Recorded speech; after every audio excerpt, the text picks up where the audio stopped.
Imagine qu'un jour, un rêve te révèle l'existence d'un trésor caché à l'autre bout du monde, près des mystérieuses pyramides d'Égypte. Oserais-tu traverser des déserts, franchir des mers et affronter tes peurs pour le trouver? Dans L'Alchimiste, Paulo Coelho nous lance justement ce défi: suivre nos passions et accomplir notre légende personnelle sans nous laisser vaincre par le doute ou la peur. Prépare-toi pour un voyage rempli de magie, d'enseignements et de découvertes intérieures. Bienvenue sur Livre en 20 minutes, la chaîne où nous condensons les grandes idées des meilleurs livres en peu de temps. Si tu aimes apprendre et grandir grâce à la sagesse des livres, tu es au bon endroit. N'oublie pas de t'abonner et de laisser un like si ce contenu te plaît. Maintenant installe-toi confortablement car nous allons commencer un voyage inspirant. Dans cet épisode, nous allons résumer L'Alchimiste de Paulo Coelho, un roman considéré comme un phénomène mondial pour ses leçons sur la vie, les rêves et le destin. L'Alchimiste est bien plus que l'histoire d'un berger parti à la recherche d'un trésor. C'est un guide spirituel déguisé en conte. Tout au long de cette vidéo, nous diviserons le résumé en 5 parties afin de parcourir chaque étape du voyage de Santiago, notre jeune protagoniste. Chaque partie révélera non seulement ce qui se passe dans l'intrigue, mais aussi les enseignements et les réflexions profondes qui ont captivé des millions de lecteurs. Commençons cette aventure littéraire. Partie 1. Les rêves de Santiago. L'histoire commence dans les plaines d'Andalousie en Espagne. Santiago est un jeune berger andalou qui aime la liberté d'errer avec ses moutons. Même si ses parents rêvaient de le voir devenir prêtre, lui a toujours eu soif de découvrir le monde. Son père, comprenant la passion de Santiago pour le voyage, finit par soutenir son rêve. Il lui donne quelques économies avec lesquelles le jeune homme achète un modeste troupeau. Ainsi, Santiago commence une vie libre de berger, explorant chaque jour un nouvel horizon sous le ciel andalou. Une nuit, Santiago fait un rêve récurrent qui éveille sa curiosité. Il rêve d'un enfant qui lui promet un trésor caché près des pyramides d'Égypte. Intrigué, il va voir une gitane pour qu'elle interprète son rêve. Après l'avoir écouté, la vieille femme lui demande de promettre que s'il trouve le trésor, il lui en donnera le 10e. Puis elle lui dit simplement qu'il doit voyager jusqu'en Égypte, car c'est là que l'attend un trésor. Santiago s'en va, sceptique, pensant que la gitane lui a seulement dit l'évidence en échange d'une éventuelle récompense. Peu après, assis sur une place en train de lire, Santiago rencontre un mystérieux vieillard qui dit être Melchizedek, le roi de Salem. Ce sage semble connaître les désirs les plus profonds de Santiago. Il lui parle de la légende personnelle, ce rêve ou ce destin que chacun est appelé à accomplir, et lui révèle un secret: quand tu veux vraiment une chose, tout l'univers conspire à te permettre de la réaliser. Inspiré par les paroles de Melchizedek, Santiago reçoit du vieux roi 2 pierres appelées Urim et Tumim pour l'aider à interpréter les signes du chemin. Avec une foi et une détermination renouvelée, Santiago prend la décision la plus importante de sa vie: vendre ses moutons, abandonner la sécurité du connu et partir vers l'inconnu à la recherche de son trésor et de sa légende personnelle. Le voyage de Santiago ne fait que commencer. Partie 2. Les leçons de Tanger. Santiago traverse le détroit de Gibraltar plein d'espoir et arrive dans la ville portuaire de Tanger au nord de l'Afrique. Mais ses illusions reçoivent un coup brutal dès son arrivée. Un voleur rusé gagne sa confiance et lui vole tout son argent. En un instant, Santiago se retrouve seul, sans un sou, dans une terre inconnue dont il ne parle même pas la langue. Désespéré, il envisage d'abandonner son aventure et de retourner au confort de sa vie passée. Qui ne douterait pas face à un revers aussi soudain? Pourtant, il se souvient des paroles du roi Melchizedek sur la légende personnelle et décide de persévérer. Il ne laissera pas cette chute marquer la fin de son rêve. Déterminé à s'en sortir, Santiago cherche du travail et en trouve dans une humble boutique de cristal au sommet d'une colline. Le propriétaire, un commerçant âgé au grand cœur, stagne dans son activité depuis des années. Santiago commence par nettoyer les vitrines en échange de nourriture, mais très vite, son ingéniosité apporte des améliorations. Il suggère d'exposer les cristaux à l'extérieur pour attirer les clients et propose même de servir du thé dans des verres en cristal aux voyageurs. Grâce à ces idées simples, la boutique commence à prospérer. En quelques mois, Santiago aide à multiplier les ventes, tout en apprenant la langue locale et de précieuses leçons sur le travail acharné, la créativité et la patience. Au cours de cette année de travail, Santiago se lie d'amitié avec le commerçant et découvre qu'ils ont tous les deux des rêves. Le marchand lui confie qu'il a toujours désiré faire un pèlerinage à la Mecque, mais qu'il n'a jamais osé le faire. Sa peur de réaliser son rêve puis de ne plus savoir quoi faire de sa vie, l'a maintenu paralysé. Cette révélation bouleverse Santiago. Il comprend que renoncer à ses propres objectifs par peur serait le pire des échecs. Même s'il a désormais assez d'argent pour retourner en Espagne et retrouver son ancienne vie, Santiago sent qu'un appel plus grand le pousse en avant. Finalement, notre jeune protagoniste prend une décision courageuse. Au lieu de revenir à la sécurité du connu, il poursuivra son voyage vers l'Égypte. Il rassemble ses gains, fait ses adieux aux commerçants avec gratitude et rejoint une caravane qui traversera le désert en direction des pyramides. Il a choisi le chemin le plus incertain, mais aussi le plus fidèle à lui-même. Après tout, comme le comprend Santiago, c'est justement la possibilité de réaliser un rêve qui rend la vie intéressante. Avec une foi renouvelée en sa mission, Santiago s'enfonce dans l'immense désert à la recherche de sa légende personnelle. Partie 3. La traversée du désert. La caravane avance à travers l'immense désert du Sahara. Durant le trajet, Santiago se lie d'amitié avec un Anglais singulier qui voyage chargé de livres sur l'alchimie. Cet homme est venu à la recherche d'un célèbre alchimiste dans l'oasis d'Al-Fayoum, car il veut apprendre les secrets de l'alchimie pour transformer les métaux en or et atteindre la vie éternelle. Tandis qu'il traverse les dunes, l'Anglais parle à Santiago de concepts mystiques, l'existence d'un langage du monde qui se manifeste à travers les signes et l'idée que nous sommes tous reliés par une âme universelle. Santiago reconnaît dans ces notions la même sagesse que Melchizedek lui avait suggérée. Le monde sait guider celui qui l'écoute. Contrairement à l'Anglais, qui apprend par les livres, Santiago préfère observer la vie autour de lui. Malgré la peur d'éventuelles guerres tribales pendant le voyage, il découvre dans le désert une expérience profondément transformatrice. Après des semaines de voyage sous un soleil brûlant, la caravane arrive enfin à l'oasis d'Al-Fayoum. Cet endroit apparaît comme un paradis verdoyant au milieu de nulle part, rempli de palmiers et de sources d'eau. Là, Santiago rencontre Fatima, une jeune femme du désert dont il tombe profondément amoureux. Dans ses yeux et dans son sourire, Santiago a l'impression d'avoir trouvé un trésor encore plus grand. Il passe des jours heureux avec Fatima, partageant des histoires près du puits. Pourtant, un conflit naît dans son cœur. Doit-il continuer à chercher les pyramides ou rester à l'oasis avec l'amour qu'il vient de découvrir ? Fatima, faisant preuve d'un amour véritable et généreux, lui dit qu'elle l'attendra aussi longtemps qu'il le faudra.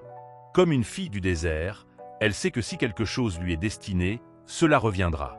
Ces paroles donnent à Santiago la certitude que l'amour ne sera pas un obstacle, mais plutôt une force qui le pousse à accomplir sa légende personnelle.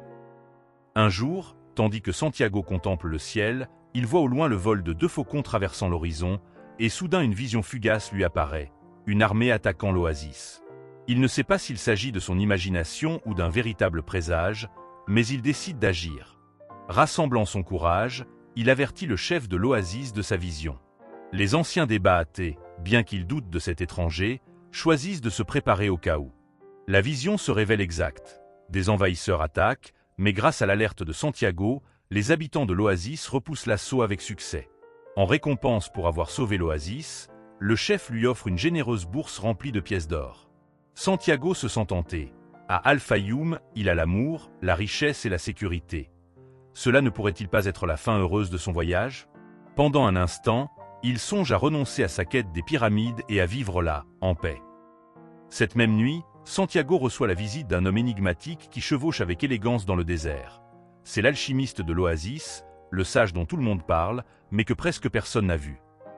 Ce maître, qu'il observait depuis un moment, lui demande sans détour « Pourquoi es-tu ici ?»« Je cherche un trésor près des pyramides, je l'ai vu dans un rêve, » répond le jeune homme. « Et qu'as-tu trouvé en chemin ?»« J'ai travaillé, j'ai perdu, j'ai aimé, et j'ai appris à lire les signes du monde. » L'alchimiste l'observe en silence, puis pose la question la plus difficile. « Es-tu prêt à tout quitter, même Fatima, pour accomplir ta légende personnelle ?»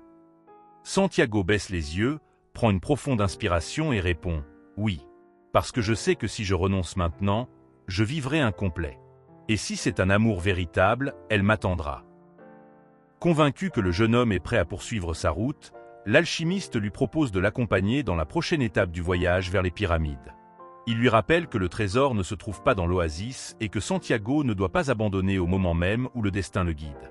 Avec le soutien et la sagesse de ce maître, Santiago fait ses adieux à Fatima avec émotion, en lui promettant de revenir. À cheval aux côtés de l'alchimiste, il quitte l'oasis à l'aube pour s'enfoncer à nouveau dans les dunes, vers la phase la plus difficile et la plus révélatrice de son périple. Partie 4. L'épreuve du vent. Santiago chevauche avec l'alchimiste au cœur du désert. En chemin, le maître partage sa sagesse par petites touches. Il enseigne à Santiago qu'il doit écouter la voix de son cœur, car c'est là que réside la connaissance de l'univers. Il le prévient que, même si le cœur craint parfois de souffrir, c'est normal. La peur de souffrir est pire que la souffrance elle-même, lui dit-il, l'encourageant à continuer sans se laisser paralyser par le doute. Sous les étoiles, l'alchimiste explique que lorsqu'une personne avance avec foi vers sa légende personnelle, elle finit par apprendre tout ce dont elle a besoin pour l'accomplir. Ce sont des nuits de conversation profondes qui préparent Santiago à ce qui l'attend. Près des pyramides d'Égypte, le malheur les surprend. Une tribu de guerriers en guerre les capture et les accuse d'être des espions. Pour sauver Santiago, l'alchimiste affirme quelque chose d'incroyable devant le chef de la tribu. Il dit que le jeune homme est un alchimiste puissant, capable de se transformer en vent et de disparaître parmi les dunes. Intrigué, le chef accorde à Santiago 3 jours pour prouver ce pouvoir impossible. Sinon, ils seront tous les deux exécutés. Santiago est stupéfait et terrifié. Il n'a aucune idée de la manière d'accomplir une telle prouesse. Mais l'alchimiste se contente de lui sourire. Il sait que cette épreuve poussera Santiago à faire pleinement confiance à l'âme du monde, cette force divine qui relie toute la création. Pendant les jours suivants, Santiago médite profondément dans le désert, cherchant à s'unir à la nature. Le 3e jour, devant les guerriers, il lève les yeux vers le ciel et entame un dialogue silencieux avec les éléments. Il invoque le désert, le vent et le soleil, leur demandant de partager leur pouvoir avec lui. À un moment culminant, Santiago sent que son âme se fond avec l'âme universelle. Soudain, un immense tourbillon de sable se lève autour de lui. Aux yeux de tous, le jeune homme devient vent pendant quelques instants, disparaissant puis réapparaissant plusieurs mètres plus loin. Les guerriers restent bouche bée devant le miracle. La démonstration accomplie, le chef les libère immédiatement, honorant sa parole et leur permettant de poursuivre leur route sans être inquiétés. Après cet exploit, l'alchimiste et Santiago poursuivent leur route jusqu'aux environs des pyramides. Dans un ancien monastère, l'alchimiste offre une dernière leçon. Il transforme du métal en or pur, montrant que le grand œuvre de l'alchimie est réel. Il donne une partie de cet or à Santiago pour qu'il ait quelque chose de précieux lors de son ultime traversée, puis prend congé de lui. Le moment est venu pour Santiago d'atteindre le trésor par ses propres moyens. Avec gratitude et émotion, notre protagoniste se dirige seul vers les pyramides, prêt pour le dénouement de sa quête. Partie 5. Le trésor à la maison. Enfin, Santiago atteint sa destination. Les majestueuses pyramides d'Égypte se dressent devant lui sous la lumière de la lune. Ému et reconnaissant, il s'agenouille dans le sable, convaincu qu'il est sur le point d'achever son aventure. Il commence à creuser avec frénésie à la recherche du trésor enterré.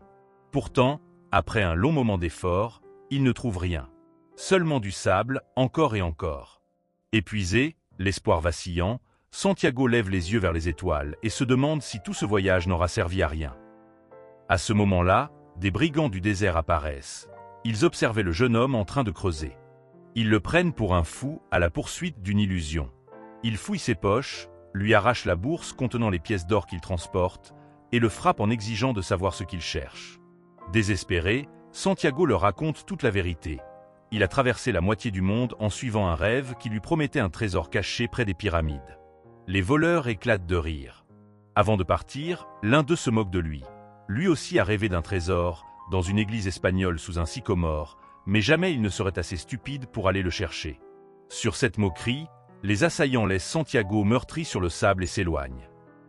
Malgré la douleur, Santiago éclate de rire, bouleversé par l'émotion. Sans le savoir, le voleur vient de lui révéler exactement où se trouve son trésor. L'église abandonnée qu'il a décrite ne peut être que celle d'Andalousie où Santiago a fait son rêve initial. Le cercle se referme de la manière la plus inattendue. Il a fallu voyager jusqu'en Égypte pour découvrir que son trésor l'attendait chez lui, mais sans cette aventure, il n'aurait jamais compris sa véritable valeur. Une fois remis, Santiago entreprend le voyage de retour vers l'Espagne. Il revient à l'église en ruine sous le sycomore, là où tout a commencé. En arrivant, il retrouve l'endroit tel qu'il l'avait laissé, paisible, avec le vent murmurant entre les branches de l'arbre. En creusant à l'endroit mentionné par les voleurs, le même endroit où il dormait autrefois, Santiago heurte enfin quelque chose de solide. Les mains tremblantes, Il déterre un ancien coffre rempli de pièces d'or, de bijoux précieux et de reliques. Son trésor matériel est enfin entre ses mains, brillant sous la nuit étoilée. Santiago pleure de joie, mais pas seulement à cause des richesses. Il pleure parce qu'il comprend que le voyage l'a transformé en un homme différent, plein de sagesse et de foi. Voilà le véritable cadeau de sa légende personnelle. Avant de repartir, il se souvient de sa promesse faite à la gitane et met de côté 10% pour elle, souriant devant les détours du destin. À cet instant, il croit entendre dans la brise un rire léger, peut-être celui de l'alchimiste ou celui de l'univers lui-même, célébrant le fait que Santiago a appris la leçon essentielle. Lorsque nous poursuivons nos rêves avec tout notre cœur, nous trouvons non seulement le trésor que nous cherchions, mais aussi la meilleure version de nous-mêmes. Le cœur rempli de gratitude, Santiago se prépare à retourner à l'oasis, où Fatima l'attend, sachant qu'il a accompli sa légende personnelle. Conclusion. L'Alchimiste est bien plus qu'un roman. C'est une métaphore puissante de la vie, des rêves et du sens que nous donnons à notre existence. À travers le voyage de Santiago, Paulo Coelho nous enseigne que la véritable richesse ne réside ni dans l'or, ni dans les destinations lointaines, mais dans le chemin que nous parcourons pour nous trouver nous-mêmes. Il nous rappelle que nous avons tous une légende personnelle qui nous appelle, et que seul le courage, la foi et la persévérance nous permettront de l'atteindre. C'est une invitation à écouter notre cœur, à faire confiance aux signes de l'univers et à comprendre que parfois, il faut s'éloigner de chez soi pour découvrir que le véritable trésor a toujours été en nous. Et voilà, on arrive à la fin de ce résumé de l'Alchimiste. J'espère que cette aventure t'aura inspiré à poursuivre tes propres rêves et à faire un peu plus confiance aux signes de la vie. Si la vidéo t'a plu, n'hésite pas à laisser un like et à la partager avec des amis rêveurs qui ont besoin d'un élan de motivation. Et n'oublie pas de t'abonner à Livre en 20 minutes pour encore plus de voyages littéraires comme celui-ci. Merci de m'avoir accompagné dans cette traversée, et à très bientôt pour un prochain résumé.